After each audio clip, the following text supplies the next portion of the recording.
Hey guys, Ronnie and Juliana here with Miss Lou Champion Spotlight. We have our friends Jodi and Chris Kelley in the studio this evening. How are you? Good, thank you. Awesome. A lot of you guys know that I'm the representative for Natchez for 2022 for Real Men Wear Pink. And we just thought that this is the perfect opportunity to bring in some friends of ours and talk about their journey through breast cancer.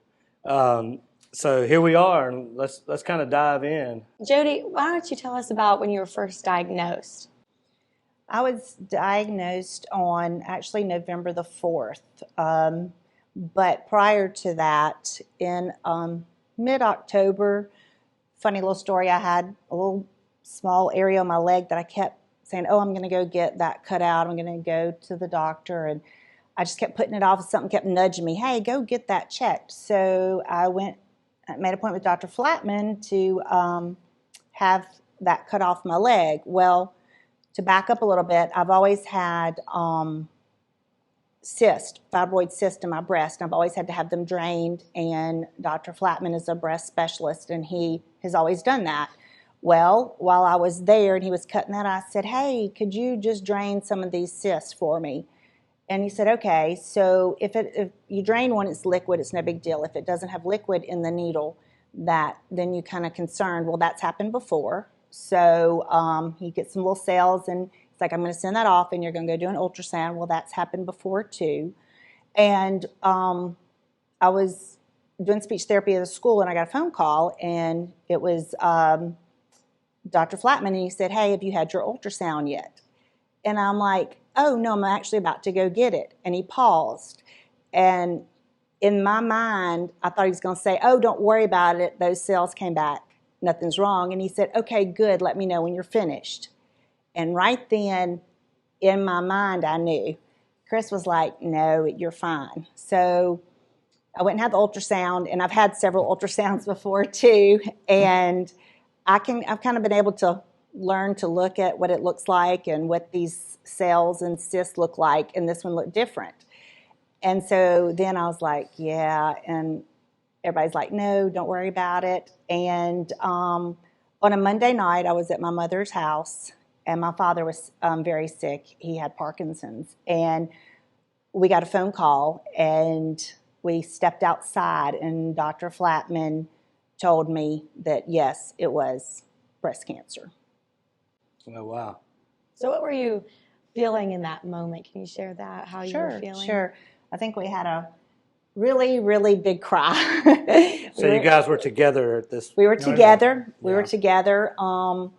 We sat down and we cried, a good bit. Kind of, I knew, so it was kind of a relief to know that, not a relief to know you have it, but just a relief to stop worrying. Is it not? And that was about in a 2-week period. Which probably seemed like a year. Yes. And there was a lot going on. And I kept thinking, to put it out of my mind, but it just kept coming back to me.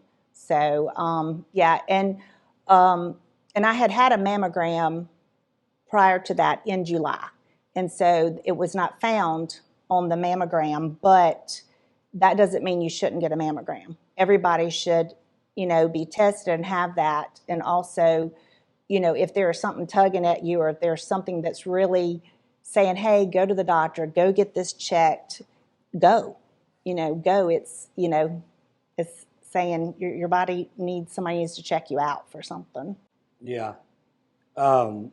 Let's kind of just walk through. I know you said you guys had a long cry. What were some of the things that you're thinking about during that period? You want to go ahead? I think at first we were numb by the whole thing. And so we just started processing, working on the logistics of how we were going to deal with this, who we were going to tell, when we were going to tell them, how it was going to be announced. And at that time, we had 2 girls in college, and I couldn't get to them. And we had walked out of the oncologist's office and came across one of their friends' mothers.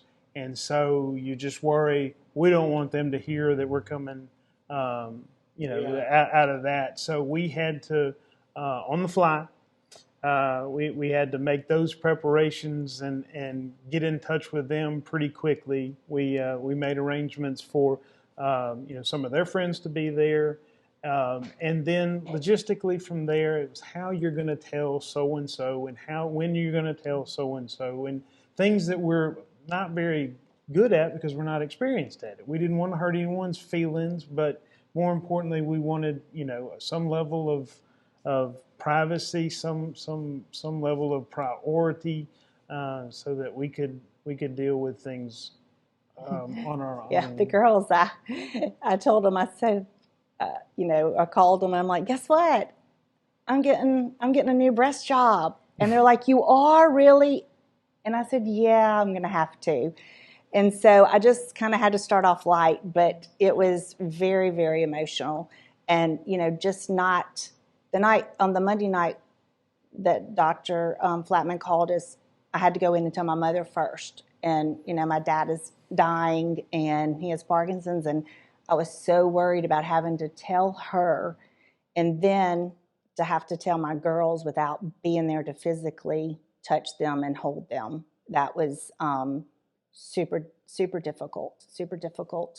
So, and Maggie's, his boyfriend at the time, Zach. And so we were able to, get a hold of him to help us with Maggie, and then get a hold of a very good friend of Mary Evans to go and be with her. And I'm just thankful for them, and friends. And it sounds like you have a really great support network, and yes. you've had to make some really tough decisions. Yes.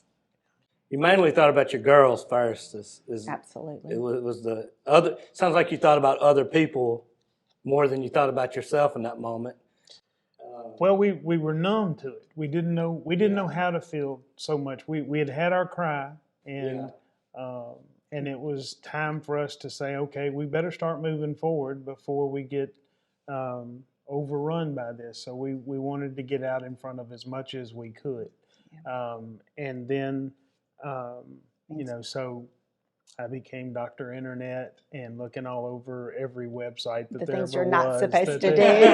All of the things that Dr. Flatman warned us not to do. And, I did not. There's no way. There's no way not to do that if you're in your shoes. Absolutely. But it was just a matter of going through the logistics of our family and our friends, and then work, and then all of those things to be considered, and then we had our own at the time Margaret's husband and Jodi's dad was declining through his progression through Parkinson's, and like so many things in this whole process, what might have been there were opportunities there to see that, wow, this is the better way of things to go. We were lucky. Alan didn't have to see Jodi in cancer.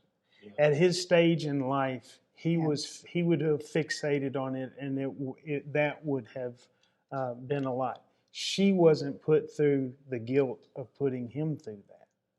And as his decline went down, it went down along with her physical appearance and everything else.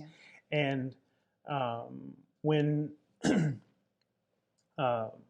he passed away, that is basically when COVID really ramped up. And so at his funeral, we had a podium there to protect Jodi from people, because it was important that Jodi doesn't get COVID, because she had just begun her chemotherapy. And so we had on gloves and sitting at the podium, and still people were walking around the podium and hugging this awesome bald chick, with, so everybody knew it. This is kind of okay. Yeah, and I mean, so, it was nobody was taking COVID serious. Yeah. Everyone knew that she had. She was wearing, it was apparent that she had her surgery at that point. Okay. Yeah. And surgery was, so like November 4th I was diagnosed, but surgery was on November 15th. Like it was, it was fast. We had it in Natchez. I did not go out of town. Dr. Flatman did the removal of the breasts, and Dr. David Steckler, who is from Natchez but comes to Natchez to do things, he did the reconstructive surgery. So I believe I was the first one in the hospital, wasn't I, that had both things done. Yeah, like they've done that, and I stayed on the 4th floor, and people were like, "Oh, you should go out of town. You should go out of town." But I'm so thankful. I mean, both doctors came in all the time to see me. The nurses were fantastic. The care was great. Oh, wow. So you had both treatments or surgeries done here? Yes, I had both of them done at the same time. So I was in surgery that morning, and then I stayed in the hospital for 2 nights, and then I came home, and I had no idea what to expect. It was very painful, I would say. You can't use your arms much, and you can't really lay down. You can't get in a bed by yourself. You can't dress yourself. I did not know what to expect, and it went so fast, from the diagnosis to the surgery, but I was very fortunate that I could, everything lined up that we could do it all here in Natchez. Mm-hmm. And then from that surgery, when they removed the breast, they put in what they call like a spacer. So it's like a implant, but it's a spacer that has a hole. So as you go, they fill it with fluid, to expand your breast, to expand the skin, and to have to get used to it. Women that do not have to do chemo only have that for maybe about 6 weeks, to 8 weeks. If you have chemo, they keep the spacers in for the length of the time that you do the chemo. And actually, that is super hard. It's very uncomfortable. It hurts. As I describe it, it's kind of like having wood nailed to your chest. It's just, it's very uncomfortable, but manageable. But you don't know until you've been there. You just don't know. I haven't thought about this in years. I remember this with my mom, though. I remember taking her to do that same thing, to where they would put a little bit more in, and then however long later they would. And I remember her I had no idea what she was going through and everything. I was there for her, but we don't know what it feels like. Well, I didn't know either. I had 2 friends prior to me that had breast cancer, and I thought I was being supportive. I was a terrible friend. Yeah. I had no idea what they were going through. So when did you find out, or I guess how did you find out you needed chemo? And did you get that done here too? I did. Dr. Rodriguez is my oncologist still, and I did do my treatments here. You might could tell them a little bit more about that. I'm estrogen, progesterone positive, and a HER2 positive. And then you have that first surgery, and then if I remember right, that when all that came back. Yeah, when all that came back, they first and foremost, what we found out is that not only did she have cancer where they thought she did, she had cancer of a different kind where they didn't expect. So left was where it was expected, and the right was she made the election to go on and have them both taken off, mm-hmm. and they found a different kind of breast cancer in that other breast. So they mapped out a plan of a program that was specifically targeted to those types of cancer, and the plan included follow-up with autoimmune therapy, other types of drugs that go along with that on a longer-term basis. So there was from the day we got the results back, where they sent the tissue off, Dr. Rodriguez had set us out on a 5-year plan. Set her out on a 5-year plan. I didn't have to take anything. Yeah. So and he's the one.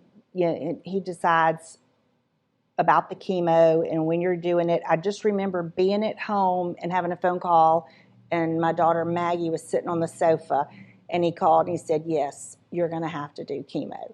And before Christmas, so we went from November the 15th to 3 weeks before Christmas. I had a port put in, And the week before Christmas, somewhere around there, I had my first chemo treatment. And they'll tell you exactly I think exactly 4 weeks, your hair will fall out. Your hair fell out on New Year's Eve. Right, that was the exact date he told me it would fall out. They had it down. So New Year's Eve it fell out. New Year's Day, I said, we're doing it. we had a party. I had a lot of my friends come over. We had a wine and shaving party. My good friend that does my hair, Tina, she came over with the clippers, and Maggie was there, my oldest daughter. Mary Evans couldn't be there, so we called her, and we had her on the phone. And then I had a great group of friends and some that weren't able to be there as well. And we drank wine, and I said, let's do it. So along the way, we cut hair to see what it would look like at this length, and we cut it to see what it would look like at this length. And it was all good until that razor came. And when that razor came, that was pretty tough. It was pretty tough. I mean, it's just hair, right? It's just hair, but it's still tough. Yeah, and it symbolizes kind of what y'all are going through as a family. And from a woman's perspective, there's a lot of societal pressure on hair. And so how did that really feel? I know you said it was difficult. Can I answer? I'm the youngest of 5 sons. I didn't grow up around girls. My mom was my mom, okay? I have 2 daughters, a wife, and a mother-in-law. I know a lot more about women now than I ever have.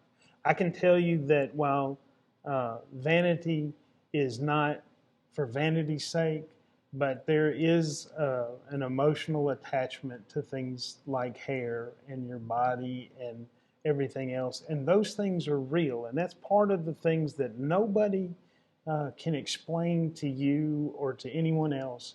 It's just one of those things that you have to experience, whether it's firsthand or secondhand, how that goes. It didn't matter to me what she looked like or anything else. My deal was real simple with her. As long as she was okay, I was going to be okay. And that has been, that has been our motto ever since. But it is significant, and it is something that people don't like to talk about because no one wants to appear to be vain. But here I am, I don't want my bald spot showing. I don't want, I don't want my belly to show on this video, but it's gonna. And I've learned that I really don't care. Okay. Well, Juliana brought this up a little bit earlier, and it kind of brings me back to it again. Is let's just talk about your support network and what that meant to you. Who was in your support network? I mean, obviously you had so many you can't name, but let's just kind of walk through it. How did your friends and family help you get through this? Oh, wow. That is,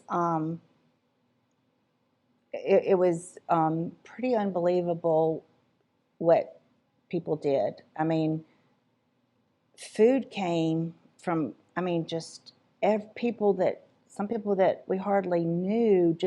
I'm a person that I love to do things for people, and I love to write a thank you note.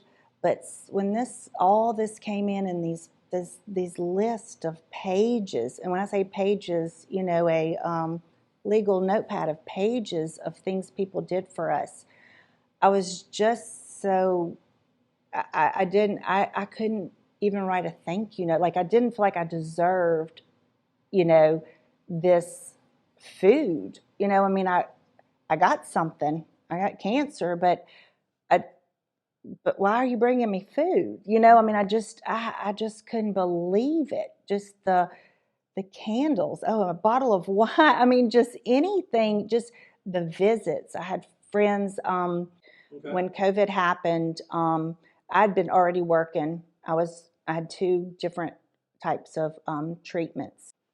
I had to stay home when COVID really hit hard. When people went back to work, I couldn't go back to work. So I was at home almost a straight year. And I was able to Zoom, do speech therapy on Zoom. my church they started Zoom, and I always laugh. I say, I know it's for me, but it really wasn't just for me. We all Zoomed together. But they did continue to Zoom when everybody got to go back to church, and I didn't. So every Sunday, I could not wait to see friends, and they would bring their kids, and they were let me teach a Sunday school class to the children on Zoom. I mean, it was just unreal. It was unreal, the friends that came and sat in their trunks, and I would sit in my trunk because it was cold, and we would talk through our, have a little glass of wine and sit outside the trunk. I had, a real good friend, her husband, that would sit in my garage when it was freezing cold. They sat in my garage when it was burning up, to have dinner with us. So, my children came home. They stayed upstairs, we stayed downstairs, I mean, it was just so many things that happened during COVID. And my work, I mean, gosh, I couldn't have done it without the people I worked for, because they gave me a job and they were my friends and they supported us. So, and it sounds like you're still a little bit overwhelmed by it. Very much so. It's still so. You're still kind of amazed at the support that you received. It sounds like. Yes, absolutely, absolutely. Well, it taught Chris and I something. We both talk about it all the time. We thought, oh, we're good at helping people. We really, people. Man, we're good. Mm-hmm. We go out there and we're horrible, terrible compared to what people did to us. We're down there. We got to up our game. Yeah. Well, that's wonderful. Y'all had such a supportive group of friends and family. Now, you kind of touched on this just now. How have y'all changed this process? Like the people y'all were before, the people y'all are now that you've made it to the other side and have gone through this huge struggle? Well, I wouldn't say I would say that we're still going through. I wouldn't say that we've gone to the other side. There are just new challenges each day, regardless of what it is, whether it's scars or changes mentally, emotionally, physically. Those are still things that we go through every day, that she goes through medically. She still takes, some medicines. And it was just, it was a way that she decided that we were going to go through this and hit these milestones and just keep going. We were going to stop taking this medicine on this date, and we were going to stop taking this treatment on this date, and those side effects were going to go away by this date. And for the most part, we learned how to deal with it in a process. That the process is how we're going through, how we continue to go through that, and probably will forever. Yeah. So we were talking before we got on camera. We were talking about just different things, and we were talking about sort of the ringing the bell, which it's a great day, but you guys, it's kind of powerful when you told me that off camera. It's like, well, you people think you ring the bell and it's over. It was harder after the bell than before it. Yeah, ringing the bell was awesome. Chris was the only one that got to be there because of COVID. And inside. But when I went outside, a larger group of friends were outside, and my mother and Mary Evans got to be there to this one, and they had Maggie on the phone, and I mean, it was wonderful. They were, jumping and screaming, and that just was, it was just awesome. It was like a surprise birthday party. I mean, it was really awesome. It meant a whole lot. It really did. But I had no idea what was to come next. I had no idea. So what were your expectations right then? Did you feel like we're over this hump, or? Yeah, I thought we were over the hump. I mean, chemo was horrible. I know we go forward and backwards. To backtrack, chemo, if you've ever heard of the Red Devil, I don't know what your mom, did she ever have to do chemo? She had never had to do the chemo. Oh, thank goodness. Yeah, she was some kind of medicine that they had. Okay. So I had four of the Red Devil and 4 of another treatment, and I thought, they call it the Red Devil for a reason. It is red, and it is horrible. You feel like your bones, or someone's taking you, and how you see in the old movies where they're stretching you and pulling you and trying to tear you apart. That's how you feel every day all day long until the third week. They'll tell you that third week, you're good. Well, you have to be good because you got to go back, start over again. So it's every 3 weeks. And it does get better, and then it gets worse, and it gets better, and it gets worse. And then you have to start this other treatment. And this other treatment, you may feel like you're sick, you're going to throw up all the time, and you're starting to blow up. You're getting bigger, and you're getting bigger, and you want to eat a gallon of ice cream because that's all that tastes good. And you're thinking, I can't do this. But you have to do it. You have to do it. You can't think about yourself. You have to think about your family and your kids, but you also have to think about what they're going through. And, we talked about friends and family. Well, I didn't say my mother, my 2 precious girls, and I didn't say Chris. If it wasn't for Chris and them, I really don't know. Yes, my friends were very supportive, and yes, but it's just when you're going through something with your family, it's just so hard, and sometimes you just want to quit. You just want to quit. You're like, I can't do this. And when your family says you have to, you're like, okay, just one more, just one more. So that when you come to the ringing of the bell, you think, that's it. I did it. I will never, I'm getting this port out because the port's uncomfortable. I'm done. We're ready to go. And things change. Your whole body's changed. You're still bald. Your head is itched. You've been cold. Speaking of anybody that's ever been bald, I will say, get you a lint roller and roll your head and pull those, those little things out because your hair's not growing. Yeah. So it doesn't take out those little follicles that are still in there, So you just get a lint roller or some tape and you just pull it out, but you just itch and your head's cold and you're tired and you look at yourself and you're like, who is this? And you're going, did this really happen? But you can't go backwards. I mean, you have to go forward, or you stop or you go forward. There's no choice. But how do you do that? You do it with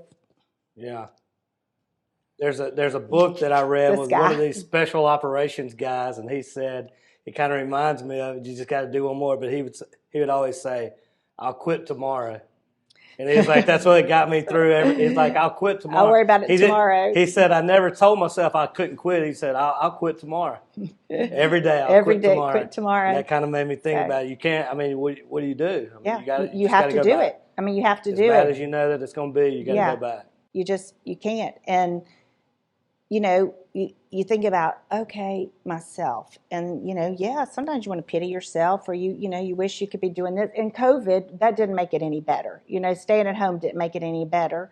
Well, then he stays home, and he's with me. So it's affecting his life. It's hard, but we become... I'd take mine before I'd take yours. I don't know, and people use that word, you can beat cancer. Oh, I didn't want anybody to tell me that. I was like, I'm like, how am I beating it? Beat cancer, please. I feel like I'm dying. Don't tell me I can beat it, But now I guess you feel guilty because you are beating it. You are surviving, but I have friends that have cancer in different ways. And some are not surviving, and some are going to be doing treatments for the rest of their lives. And you have a guilty part of you that says, I'm so sorry that mine's going okay, But on the outside, it looks like it's going okay. But like Chris says, there's things at home that we deal with every day, but it's not what my friend's still doing with her treatments or, this person's doing with their treatment. So sometimes that's really difficult to be happy for myself because I worry about these other people as well. I had a friend who I'd met in a telephone conversation on a Friday afternoon, and we wound up talking until 7 o'clock or so at night, and this was the first time that we had ever spoken, and it went from a professional kind of a talk into I'd asked a question that, hey, I heard that your wife was sick, and I didn't know what. He said, yes, she's had breast cancer and she's recovering from that. And he kind of talked about it a little bit, and he says, you just got to dedicate, a big chunk of your life to getting through this. And he said the most profound thing I'd ever heard. He goes, everything's better. What do you mean? Everything's better while you're going through it. Everything's better in my marriage. Everything's better with my faith. Everything's better with my relationships with people, and my expectations have changed. And I thought, man, you are nuts. And it was a year and a half later that we're getting this call from Dr. Flapp.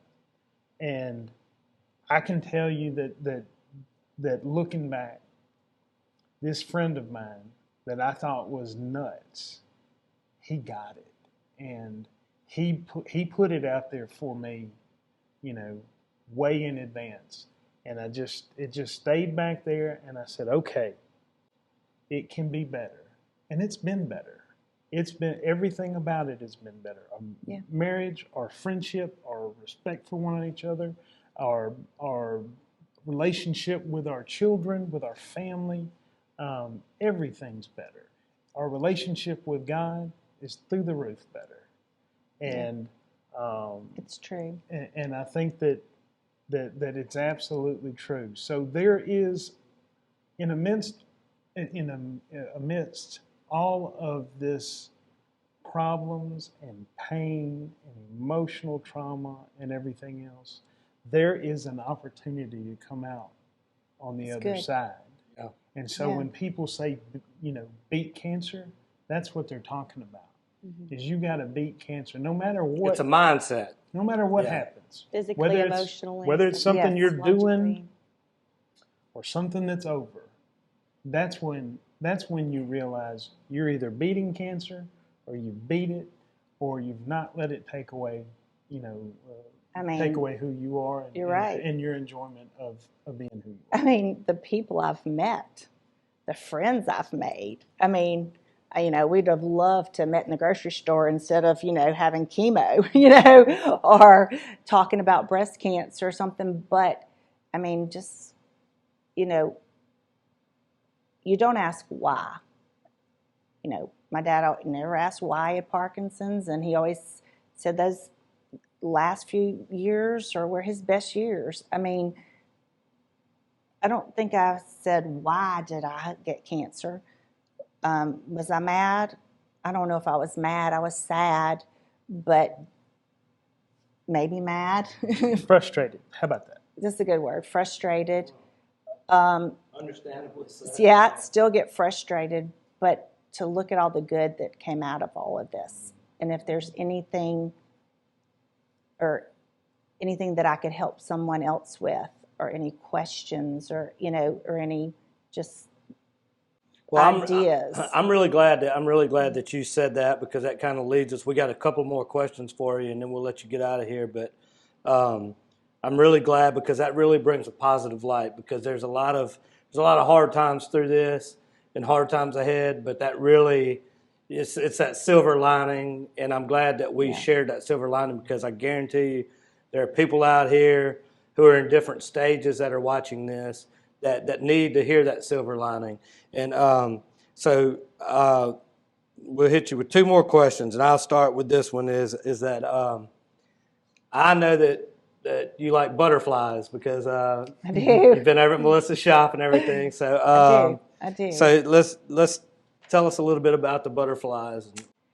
Actually, I had bought a pair of butterfly earrings from Melissa's shop, and I had them, and I was going to mail them to somebody, and I thought, I might want these. I think I'm going to keep these. Well, I met a really, really sweet friend that was going through, we met through, and she was going through chemo, and she came by my house one day, and I said, I'll be right back. And it doesn't mean as much to you as it does to me, but I went in and I got these earrings out of butterflies, and I just said, I want to give you these. She said, why? And I said, because these butterflies fly around free, and this means one day we'll be free of all of this. And so butterflies are just my thing to remind me that, it's gonna go away. We're gonna be free of all this. It's just a little small part of our life that we have to do this. And that's awesome. I think I was there when you got that, if I remember correctly. My favorite line is that when you were in the hospital and getting out of the surgery, and it's kind of that point where they're trying to see how much pain you're actually in, I guess. And there was a little grunt, a little groan, and everything, and you lean up and you look up and you say, "This cancer is no picnic, but I think I'll have a cookie anyway." And so that was. I love sweets. That was I love that quote, and that's the one that I'll take away from the thing as well. Your journey and your story has just been so inspiring, and I know that we all know people who've been affected in the community by breast cancer. And is there any message or any advice, somebody that's going through this right now, that you would like to share with them? Yeah, I would absolutely say definitely don't give up. There'll be times that you want to give up if you're going through chemo, or if you're taking some medicine that makes you feel horrible. Talk to somebody, find a way. It takes a long time. I mean, here we are, and there are issues, and you're not alone. And to find a great support group, or I would be glad to talk to anybody to help, with this. But it's not cookie cutter. Everybody's different, and every medication is different. It's not the same for anybody. And but the most part is to pray about it and be strong, and to keep going forward and don't look backwards. What about you? What would you say to spouses out there that? Don't think that I'm nuts when I tell you everything's going to be better. We had some real conversations, and that was the thing that helped us, affirm each other in how we were going to deal with this, as far as treatment goes and everything else. I wasn't a hard-nosed coach, or mean, or yelling, or anything like that. We tended to kind of talk through things, process about it, and come to the same conclusion about just moving forward most of the time. But what I would say is that if you're the caregiver, you should quit tomorrow. When you want to quit tomorrow. Quit next week. And then make it through that next day, that next week, and everything works out. It's rough. It's different. Being a caregiver is different from fixing food, brushing hair, to laying awake at night and watching their chest go up and down just to make sure it's still doing that. That's hard stuff. But you can't quit until tomorrow. I love that saying. Yeah. Well, I'm grateful for you guys coming in and sharing this with us, because I think that it's very important. And like I said off camera, as I think my main goal from this is just to spread awareness, and each story reaches, dozens or hundreds or thousands or millions. Who knows how many people it reaches? I would like to say, I know you're, doing the Real Men Wear Pink.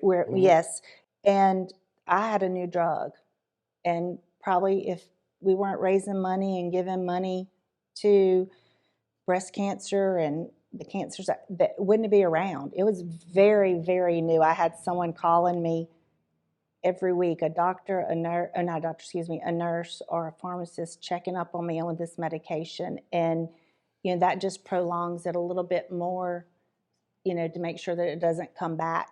And so that wasn't here several years ago. So I do hope people will donate to, and give money to this research and support. Yeah. I completely agree. From going through it with my mother, I mean, it's absolutely, and you don't know until you That's go right. through it. And I hope people don't ever have Yeah. to know. I really do. I hope you're the one that's the friend and you're the one that's the supporter. But I think it's important for all of us to give a little bit to this.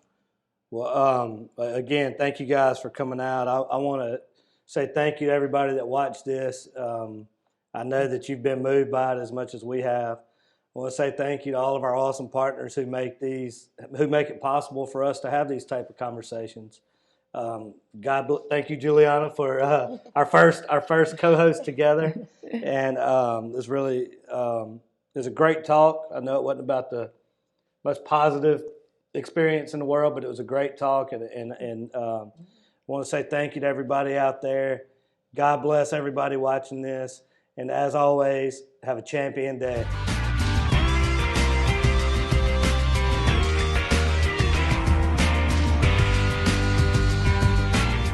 Hey y'all, it's Juliana Wallace, and if you like what we're doing here at Miss Lou Champion Spotlight, make sure to like, follow, and share on all of our social media platforms. It costs you nothing, and it helps us continue to spread positivity all throughout the Miss Lou. Hey y'all, I'm Juliana Wallace. And I'm Ronnie Calhoun. Make sure to check out our social media pages and our website for upcoming episodes of Miss Lou Champion Street Interviews. We're going to be giving away some awesome prizes, so keep an eye out for us because you may be our next winner.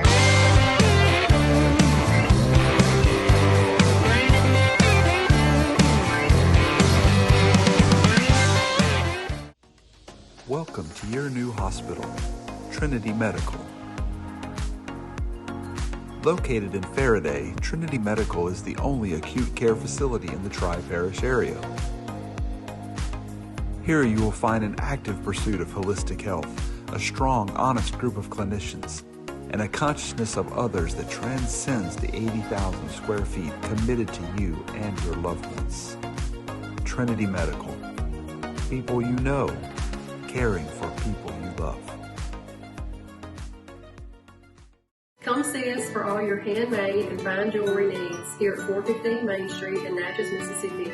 You can also find us on the web at riseandshinestudio.com. Always remember to smile big, shine bright, and enjoy the journey.